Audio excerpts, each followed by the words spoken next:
नरेंद्रनाथ कई धर्मगुरुओं से मिले और सभी के सामने एक ही प्रश्न रखा, क्या आपने भगवान को देखा है? किंतु सभी मौन रहे। धीरे धीरे नरेंद्र का आध्यात्मिक प्रयास तीव्रतर रूप धारण करने लगा। उन दिनों नरेंद्र महर्षि देवेंद्रनाथ ठाकुर से ध्यानाभ्यास करना सीखते थे, किंतु प्राणों की पिपासा मिटती नहीं थी।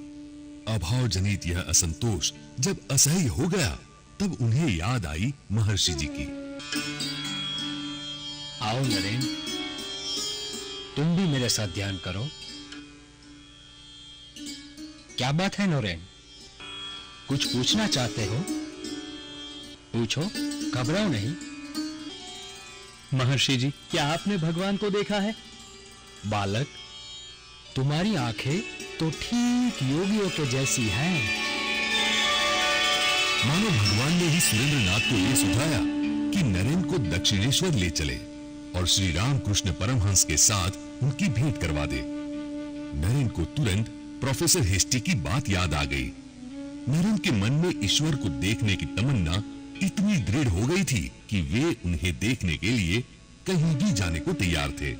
नरेंद्र कितने लोगों से मिल चुके जो उन्हें ईश्वर प्राप्ति का सही रास्ता बता सके, लेकिन किसी ने उनकी समस्या का समाधान नहीं किया। अब आज यह दिन आ ही गया जिसका ठाकुर यानी श्री रामकृष्ण को कई सालों से इंतजार था। आज गुरु और शिष्य का मिलन होने वाला है। मनुष्य हाड़ मांस के पुतले के रूप में जन्म लेता है, लेकिन उस पुतले में सामाजिक, चैत्रिक और सांस्कृतिक ज्ञान रूपी चेतना डालने वाला है गुरु।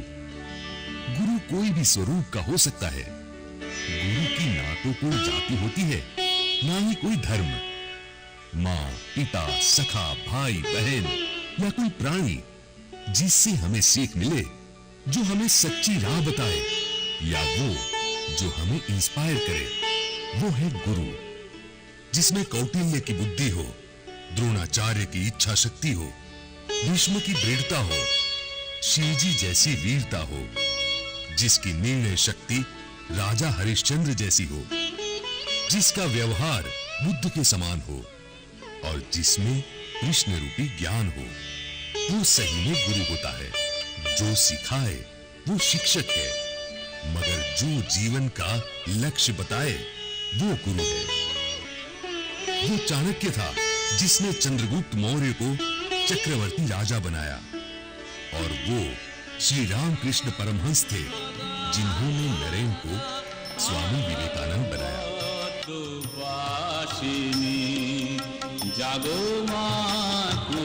अरे नाच गाना बंद करो, ये मंदिर है मंदिर, यहाँ ये सब शोभा नहीं देता। अरे भगवान की भक्ति शास्त्रोक्त विधि विधान से होती है, ऐसे नाच गाने से नहीं। ये रामकृष्ण को छोड़ो, ये तो पागल है पागल। हाँ, ये हाजरा बिल्कुल सही कहता है। अरे तुम तो वो ही हो ना, उस दिन गाना गाया था। जी हाँ, मेरा नाम नरेन है। अरे मेरी आंखें तरस रही थी तेरे दर्शन को, और तू है कि अब आया है। मैं तेरे लिए किस प्रकार व्याकुल था, ये तो तू सोच भी नहीं सकता रे। विषयी मनुष्यों के व्यर्थ के प्रसंग सुनते सुनते मेरे कान जले जा रहे थे, पर बस तुझे मिलने की आस में मैं ऐसे ही जीवन बिता रहा था। ये क्या कर रहे हैं? कुछ समझ में नहीं आ रहा। और मुझे देखते ही ऐसा पागलपन क्यों? मैं समझ नहीं पा रहा हूँ। सुनो सब लोग, देखो नरेन कैसा चमक रहा है। नरेन, हाँ? तू सोने से पहले कोई ज्योति देखता है क्या? जी हाँ। सब मिल रहा है, सब मिल रहा है। मैं जानता था। अरे आज से 17 साल पहले ही मुझे तेरे आगमन का पता चल गया था। ये तो ध्यान सिद्ध है, ये जन्म से ही ध्यान सिद्ध है। क्या आपने ईश्वर को देखा है? हाँ, मैंने तो ईश्वर को देखा है, ठीक जैसे तुम लोगों को देख रहा हूँ। बल्कि इससे भी अधिक स्पष्टता से। जैसे तुम लोगों को देख रहा हूँ, तुम लोगों से बातचीत कर रहा हूँ ना, ठीक वैसे ही ईश्वर को भी देखा जाता है और उनसे बात की जा सकती है। परंतु आजकल वैसा चाहता कौन है? लोग तो स्त्री पुत्र के शोक में घड़ों आंसू बहाते हैं, विषय और धन के लिए तरसते रहते हैं, परंतु ईश्वर का दर्शन नहीं हुआ कहकर कोई रोता है क्या?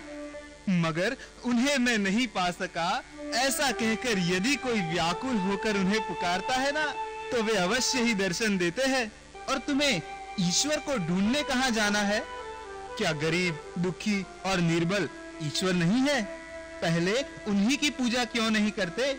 अरे भैया, तुम गंगा के किनारे खड़े होकर कुआं क्यों खोदते हो? ठाकुर से हुई पहली मुलाकात में नरेन ने पाया कि उनकी चाल ढाल, बातचीत और सामान्य व्यवहार में उन्माद जैसा कुछ भी नहीं था। उनकी भाव समाधि में कोई ढोंग या छल नहीं था। अपने मुख से जो कहते हैं उसका स्वयं अनुष्ठान भी करते हैं और अत्यंत सहज सरल भाषा में उच्च आध्यात्मिक बातें ही बताते हैं। यही कारण था कि श्री रामकृष्ण की अर्ध पागल अवस्था को स्वीकार लेने के बाद भी उनके सानिध्य में जिस दिव्य उल्लास का उन्होंने अनुभव किया था, उसका कोई तर्क संगत कारण वे ढूंढ नहीं पाए थे। किंतु मुग्ध या आकृष्ट होने के पश्चात भी नरेंद्र उन्हें अपना गुरु या आदर्श के रूप में अंगीकार नहीं कर पाए थे। अतः दैनिक कार्यों में निरत रहकर वे प्रतिमा दक्षिणेश्वर जाने की अपनी प्रतिज्ञा को भी पूरा न कर पाए। उस ओर ठाकुर यानी रामकृष्ण परमहंस की व्याकुलता बढ़ती ही जा रही थी। ठाकुर के सच्चे मन से निकली हुई पुकार ने नरेन को बुलावा दे भेजा। उनका निस्वार्थ आर मानो लोल चुंबक की तरह नरेन को उनकी तरफ खींच रहा था। अब प्रणाम ठाकुर। अरे अरे, ये मैं क्या देख रहा हूँ? कहीं कहीं ये सपना तो नहीं? तू सचमुच मेरे सामने खड़ा है? हाँ ठाकुर। आओ आओ आओ, मैं कब से तेरी प्रतीक्षा कर रहा था। अरे कितने दिनों बाद आया है तू, कितनी देर कर दी तूने? हाँ? महाराज, महाराज आप ठीक है ना? हे माँ काली, हे माँ काली। ये क्या हो रहा है? ये दीवारें घूम रही हैं। हाँ, ये शहर घूम रहा है और पृथ्वी घूम रही है। नहीं, सूरज, चांद, तारे सब घूम रहा है। मैं कहाँ हूँ? मैं कहाँ हूँ? मैं कौन हूँ? मैं कौन हूँ? मैं कुछ भी नहीं।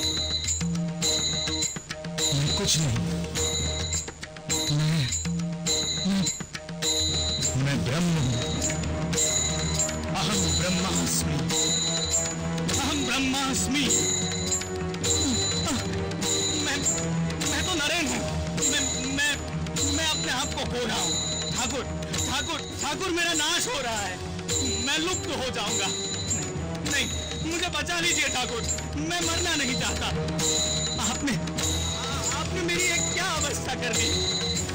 मेरा घर है ठाकुर, मेरे माता पिता है, मेरा परिवार है।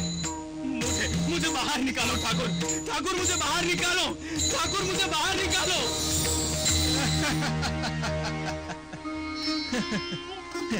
आज के लिए इतना काफी है तो अच्छा है। आज फिर रहने ही दे। एकदम ही होने की कोई जरूरत नहीं है। समय आने पर सब होगा।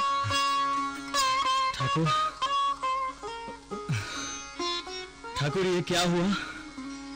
अरे कुछ नहीं, तुझे तेरा ही दर्शन करवाया। ये क्या था? हिप्नोटिज्म या मेस्मरिज्म? अरे ये क्या होता है? नहीं, ये नहीं हो सकता। अगर मैस्मरिज्म है तो इसका असर तो दुर्बल मन के लोगों पर होगा। मैं दुर्बल नहीं हूं। ये क्या है ठाकुर? मैस्मरिज्म? अरे क्या बोल रहा है रे तू?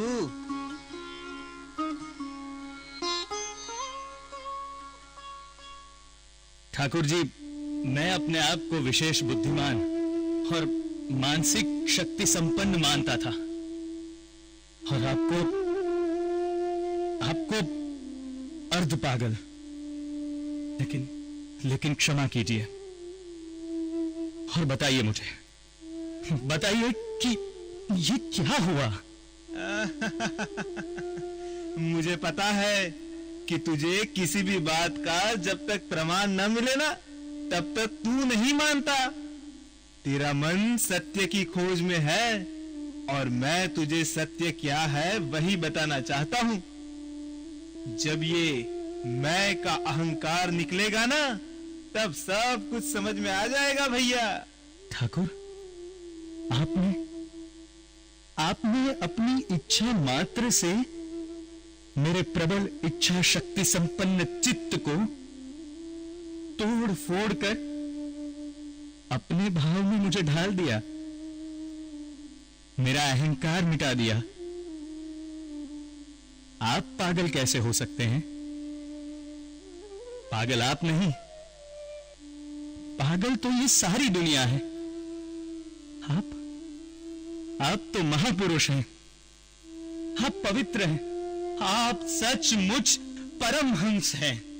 मैं तो ऐसा ही हूं। मुझे पता है कि लोग मुझे पागल समझते हैं, लेकिन मुझे इससे कोई फर्क नहीं पड़ता। कभी कभी लोगों की ऐसी समझ से अच्छा ही होता है, क्योंकि ये संसारी मुझसे दूर रहते हैं, और मैं मेरी माँ के करीब पहुंच जाता हूं। आज तक मैंने अपने मन की बात सुनी है, बुद्धि से समझा है, तर्क से सिद्ध किया है, और प्रमाण से ही माना है। लेकिन आज ये सब कुछ भी काम में नहीं आ रहा। मैं आपको समझना चाहता हूं ठाकुर, मुझे आपको परखना है। तो फिर आओ ना। मैं तो यही चाहता हूं कि तुम हमेशा मेरे साथ रहो। जी, मैं शायद फिर यहां आने की कोशिश करूंगा। कोशिश नहीं करनी, आना ही है। बोल, फिर शीघ्र ही आएगा तो? जी ठाकुर, जरूर आऊंगा। अब मुझे आज्ञा दीजिए। जय मां काली। जय मां काली। 25 फरवरी 1884 में पिता विश्वनाथ का स्वर्गवास हुआ। पिता का श्राद्ध आदि कर्म करने के उपरांत नरेन को पता चला कि उन लोगों की आर्थिक अवस्था भयावह है। पिताजी कुछ भी नहीं रख पाए हैं और काफी कर्ज छोड़ गए हैं। पिता की मृत्यु के बाद नरेन की आंखों के आगे अंधकार छा गया। नरेन ने नौकरी करने के लिए काफी प्रयत्न किए, परंतु उन्हें सफलता नहीं मिली। कभी कभी घर में सबके लिए पर्याप्त खाद्य भी नहीं होता था, और हाथ में पैसे भी नहीं। ऐसा कई दिन होता था। गृहस्थी की सैकड़ों चिंताओं ने आकर उनके चित्त को घेर लिया था। धन उपार्जन के लिए उन्हें सड़कों पर उतरना पड़ा, किंतु इतना करने पर भी परिवार के भरण पोषण की व्यवस्था नहीं हो सकी। उन्हें समझ में आ गया कि हिंदुस्तान में ऐसे करोड़ों लोग हैं जिनकी हालत उनसे भी गई गुजरी है। तो ऐसी परिस्थिति में भगवान का स्मरण या भक्ति कैसे हो सकती है? बाद में उन्होंने कहा था, I consider that the great nation's sin is the neglect of the masses, and that is one of the causes of our downfall. No amount of politics would be of any avail until the masses in India are once more well educated, well fed and well cared for.